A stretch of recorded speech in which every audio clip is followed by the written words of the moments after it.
Hot chocolate பண்ணலாமா டயட்டுன்னு சொல்லிட்டு ஊரை மாற்றிட்டு இருக்கும் போதெல்லாம் நான் இந்த ஹாட் சாக்லேட் தான் பண்ணி சாப்பிடுவேன். பால், டார்க் சாக்லேட், கார்ன்ஃப்ளவர் கொஞ்சம் கரைச்சி விட்டு அப்படியே கொஞ்சம் திக் கன்சிஸ்டன்சியில் வந்தோடனே இறக்கி சாப்பிட்டா சூப்பராக இருக்கும்.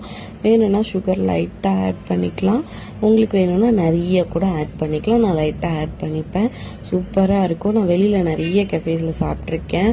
அந்த கொக்கோ பவுடர் போட்டு தண்ணியாக கொடுப்பாங்க, எனக்கு அது பிடிக்கவே பிடிக்காது. க்ரொசாண்ட்டுக்கு டிப் பண்ணி சாப்பிட்டாலுமே நல்லா இருக்காது. பட் இது சூப்பராக இருக்கும். நான் பெசநகரில் ஒரு தடவை சாப்பிட்டுட்டு அதுக்கப்புறம் வீட்டில் வந்து செஞ்சு பார்த்தேன். எல்லாரும் சேம் அதே மாதிரி இருக்குது, சூப்பராக இருக்குது, இனிமேட் நீயே செஞ்சுதா அப்படின்னு சொல்லுவாங்க.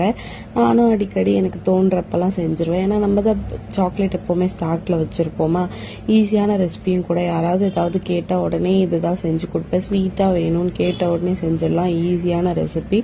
கூட கொஞ்சம் இந்த பிஸ்கெட் க்ரம்ஸ் அப்புறம் கேக் க்ரம்ஸ்லாம் இருந்துச்சுன்னா ஆட் பண்ணி அது மாதிரி நட்ஸ் கார்னிஷ் பண்ணி சாப்பிட்டா சூப்பராக இருக்கும். எனக்கு ரொம்ப பிடிச்சது. நீங்களும் ட்ரை பண்ணி பார்த்துட்டு சொல்லுங்கள்.